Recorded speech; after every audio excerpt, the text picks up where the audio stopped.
committee of the department, which is now, I think, it's mandatory to be instituted in every department. Now the requirements are, we need, what do we need for it? Is we need the plan, now we have decided that we need the project or the plan on a CD, and we need one soft copy of that. Signatures of all the main guide and all the co-guides. This is generally missing, and we have to again send back the paper, the project to the person concerned, and it involves a lot of hard work on our side as well. Phone number and email ID of the chief guide, residence, and the hard copy. So then we have ethical justification. We should write ethical justification relevant to the study. This should be there in the project. Patient information sheet, patient consent form. New addition is that I think approval from the departmental ethics committee. I think we are going to go into that as well. All theses should come via the training branch and the office I already. Now, what does the patient information sheet contain? I mean, this is the investigators principal and at least one co-investigator, the names, their phone numbers and everything. Name of the participant, the title has to be given. And then something like that, you're invited. This is the format actually, and you can have to be able to mail these lectures to everybody, so you can just copy something here. Now, what is the purpose of the research? The study design, possible risks to you, possible benefits to you, compensation, possible benefits to other people, cost to the participant. This is very, very important and it has to be mentioned. And let me make it very clear that we go through each and every of these points. What should you do in case of injury or medical problem during this research study? Something has to be written about that. Confidentiality of information obtained from you. How will your decision not participate in the study affect you? Can you decide to stop participating in the study once you have started already? Can the investigator take you off the study, write to new information, contact persons? And we need all the name, designation and phone numbers here. Because this is the patient information sheet and this will remain with the patient. So the patient needs to have all information and also the phone numbers of the concerned. Then we have the consent form. This is separate form. Now earlier we used to say informed consent. Yes, it is an informed consent alright, but we have separate forms for that.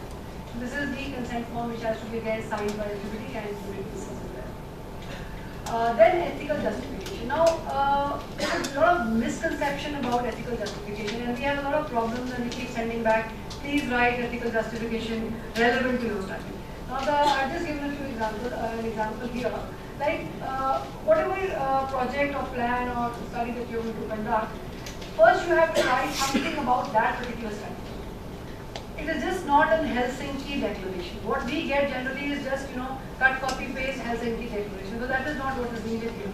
What you need to actually see is that you have to justify your study. So you have to write about your own study. Supposing if it is something about the Gastropathy, please do write about that. Then whatever investigations are to be performed, please write very clearly in the ethical justification that are these routine tests routinely done, and if there's something new in it, what are the references to that? If some new procedure is being done, then what are the what does literature speak about that? So this is the most important thing. Ethical justification that we write in this thing is the most important thing, and I think we get stuck here most of the time. So again, this is another example that I've given. So you have to write something about your particular study. So it is not just, as I said, Helsinki declaration. I'm not going to go through all this. This you can read later on. And another example to what is a very good ethical justification. Now, this is the Helsinki's declaration of modified declaration of 2000. And this you can add only after you have justified your own study in every possible way. Now, all ethical justification should mention all the investigations that are being done and write about their complications or whatever. If an invasive, if any biopsy is being done, you have to mention whether it is being done routinely, is it for the routine diagnosis of the patient, why is it being done otherwise. If the biopsy is not needed, then why is it being done? That is the important issue. And what benefit will it give to the patient? If it is not for the purpose of your for diagnosis, then how will is it going to benefit your patient? And a lot of paper plans and projects, they say repeat MRI after 3 months, 3 months, or PET scans to be repeated after 3 months. Now, if it is for the purpose of studying, we have to actually sit and think whether actually they are justifiable or not. Because there are complications and we keep on getting MRIs and PETs done. And the other point is that who's going to pay for that? So these issues are long. I mean, they can't be sorted out here. But then I think we should sit down and kind of decide on these issues. Sometimes they are very expensive investigations, and like the investigator tells us that it's only a 5 ml blood that is going to be taken. Now, if the patient has to pay for it, is it justifiable? I mean, he does not need it for his routine treatment, but then we are doing it for the purpose of study. So if the patient is made to pay for it, there are people who have come to us saying that we don't want to pay, but then, is it justifiable? So we have to think rationally as to what we have to do. Any new drug is being used for the study. Is it approved by the PGIMER? And if it is approved, then please do give references for that. And any new technique that is being used by you, write about its complications and also write about the literature, what the literature has to say about that. And in general, write about all the complications that can occur in this particular study, and is that all justified? So ethical justification is the most important paper for us, and it has to be really looked into. It's just not one paragraph of Helsinki Declaration to begin with. Now, the other points of discussion are that pure stem cell projects, pure animal projects, like something which goes to the collaborative committee, and do we an extramural committee. The projects which are funded from outside have to be sent to the extramural committee. But everybody keeps asking us for the intramural committee for the approval. Now, I just want to, I'll just put up these questions to the House here, that if it's a pure stem cell project, should the intramural ethics committee also give an approval? Do they need it? If it's only a pure animal project, is it that we also have to give an approval for that? And if it is a collaborative committee, then do we have to give the approval for that? So we'll just decide on these points in our case. And co-guides, at least one from the same department. Other departments, you have to specify their contributions. Approval letter should be bound with the thesis. This is this is now becoming mandatory. Strict instructions have been sent to our training branch that no thesis will be now accepted without the approval letter being bound to the thesis. Thank you very much. Any questions?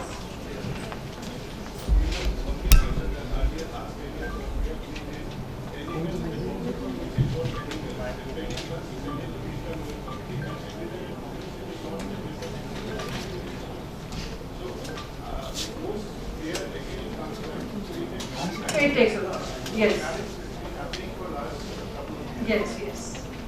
So I think we don't need an intramural approval for the animals committee. It's a purely animal study.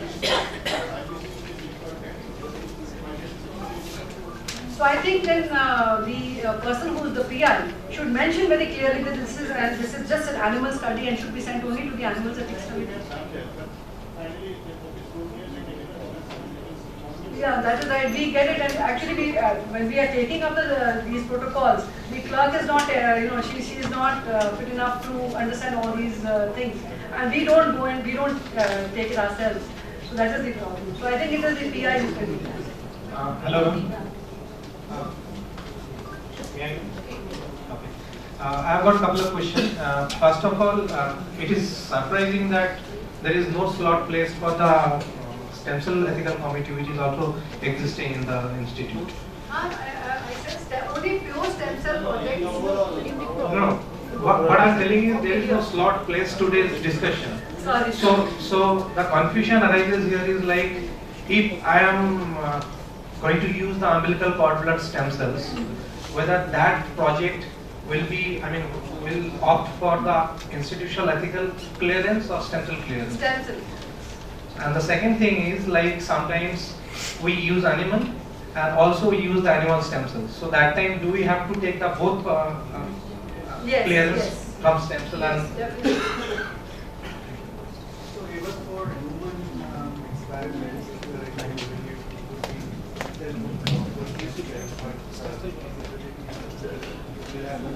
by the intramural grants also. Though there would be no intramural grant that would be looking at it, actually you most likely would have a project of the other kind.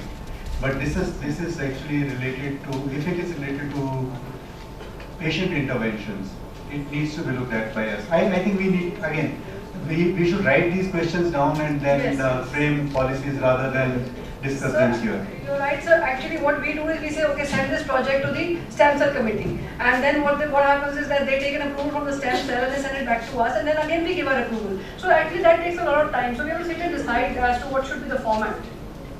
That's important. Stem cell committee has to look at the stem cell projects, and that have been included for today's. Anyway, what you mentioned about some is departmental ethics committee. I don't understand. Yes, sir. No, sir. Now there is something coming up. In various institutions. I think AIMS is having it. They have a departmental ethics committee also, and all projects, all papers, even like case reports, they are being sent to that. Now people are asking, even for case reports, they are asking for approvals, ethical approval from the institute. Now many of the people don't take any approvals for the case reports, and hence what is happening is now case reports are coming to us. So what we do is now we send it back to them. We say, okay, please get an approval from your departmental ethics committee first, and then send it back to us. I think now we should start making that.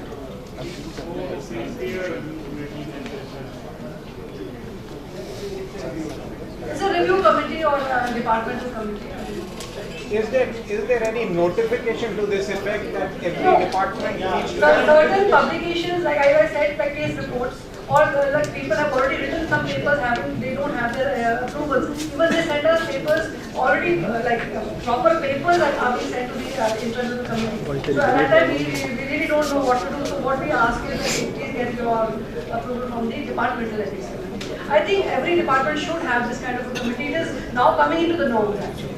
Dr. Nandita, is there any notification to this effect that every department needs to have a departmental ethical committee? Sir, you are saying that it is now mandatory for every thesis to have this.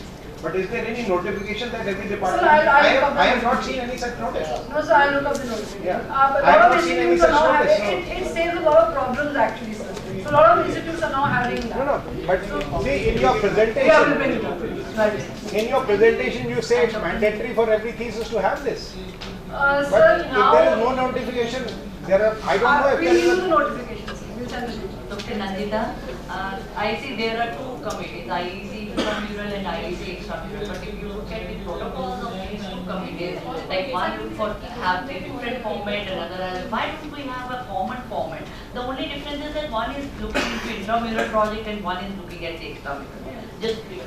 So your form of your committee is entirely different from the form of the IEC of the extramural. I think we should have some uniformity there. We'll look into that. So that it's just going to different persons for different grants, but it should be same. Thank you. And now I call upon Dr. Sameer.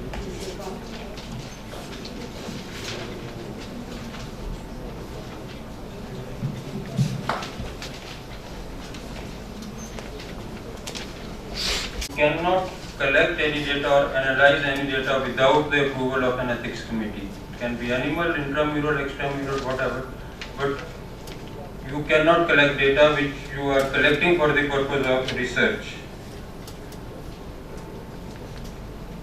Rule number 2 is related to the Indian law. There is Indian law which is known as Drugs and Cosmetics Act. In that act there is one schedule, it's called Schedule Y, which deals with applications related to new drugs. And in that rule it very clearly says what is a clinical trial.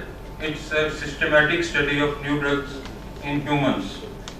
Okay, so it has to be a study. It can be just a pharmacokinetic study, pharmacodynamic study, it can be safety study, efficacy study, whatever it is. It becomes a clinical trial under the definition of Indian law. What's the meaning of new drug here? New drug, one is what we understand, the drug has come for the first time to the Indian market, it's a new drug. There is a second aspect to that new drug, that is, this can be an existing drug, but now you are proposing some new use for that drug. Okay? already known drug, well established, but you say that I want to use it for another indication. This is the biggest problem that we are facing right now, because if you have to give an application to the Drug Controller General of India for getting approval, you might never receive it. For one thing, you have to make such a big dossier out of the application and then keep waiting. So a large number of investigators, PGI faculty members, send to us applications where they want to study some use of a old drug, and they want to, they always tell us that why you are asking for DCGI approval. We can only say that although we understand it's an academic trial, there are no commercial interests involved. It may be simply some small study, pilot study, whatever it is, as per Indian law, as of now, it's a new drug. So we just really can't do anything. Even if you are modifying the dose which is mentioned in the, regulatory approval letter, if you are modifying